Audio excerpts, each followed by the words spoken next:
Welcome to the Investing Podcast, presented by Tusk Media. Now, for your early morning look at financial news and activity in audio and video form, here's the Morning Market Mimosa.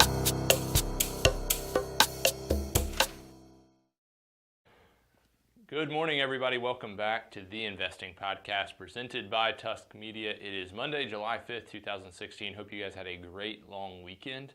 I had a fantastic one, pretty much ate the whole time. When you last saw me or possibly heard me, sorry for that, I was eating brisket. I rolled straight from brisket to a ton of hot wings Friday night. Saturday was kind of a burgers and dog type of day. Sunday, a little bit of everything. Made some baked beans that were soaked in whiskey, smoked those on the green egg, smoked some pork overnight, ate some brisket. Again, just really ate a lot all weekend. Hot dogs and burgers yesterday. So I lost a lot of weight this year, and I was telling Scotty, the intern, earlier that I'm pretty sure I gained it all back this weekend. So that's what America's all about, gluttony. So happy to be here, glad to survive, glad to be back. And we've got another mug sponsor today, ETS Solutions, voice, data, and cloud. The back says technology made easy. So ETS is actually our telecom provider at Narwhal Capital Management. If you're ranking the pantheon of great telecom providers, they are definitively the one that we use. We like consistency. One of the things we love about ETS is how consistently average they tend to be in their service. They sent us the wrong bill for like 18 months at one point. So that was kind of a fun little challenge to work through because we kept getting late fees for accounts that weren't even ours. Sometimes our internet doesn't work. You guys have seen that firsthand. But that's what ETS is all about. They consistently keep you surprised. So thanks for the mug, ETS. Glad to have you involved with the podcast.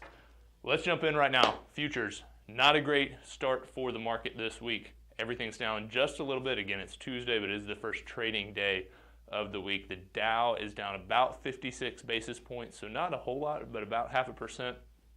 S&P and NASDAQ both down right at 2/3%, about 67 basis points. On a future basis, of note, oil is getting hit pretty hard too. It's down 2.7%. So not a pretty start to the week. Is it something to necessarily be alarmed by? I don't think so, but just something to keep an eye on. We're going to talk about a hater today. Oppenheimer came out and basically downgraded a slew of major U.S. banks. I don't necessarily think they're wrong, but when they do these massive sweeping downgrades, it's a little bit disappointing. It seems like a cheap way to take a macro theme and apply it to everybody. So of note, Goldman Sachs, they downgraded their price target from $243 a share all the way down to $214 a share. Citigroup, they took down from $70 a share to $63, so about a 10% decline right there. Actually, exactly a 10% decline if you do the math. Bank of America, they took down from $20 a share down to $18. So kind of across the board, they've been downgrading some of these banks, and that's understandable in some ways. We've talked a lot about how we don't necessarily see an interest rate hike coming real soon, and that's gonna weigh on these banks' margins and continue to weigh. But we're kind of in a low interest rate environment, and we have been for some time. So to say that banks are going to be floored and thrown off by this, I think is a little bit of a misrepresentation. And as we saw last week, banks held up pretty well under some stress testing. I'm a little bit more optimistic about them maybe than Oppenheimer is, but at the end of the day, Oppenheimer can hate. That's what haters do. Last thing we'll hit on this morning, Tesla shares down about 4%, 3.8% in pre-market trading. Sales numbers were not great for last month, so keep an eye out on Tesla. They've had some bad news, some headline risk as of late, but obviously that's a long-term stock play, so keep an eye on that and see how the company continues to rebound and evolve. We will be back in just a little bit with your stock market power lunch, and we're going to hit you for a third time today with the Investing Happy Hour. Y'all have a great night, morning, day.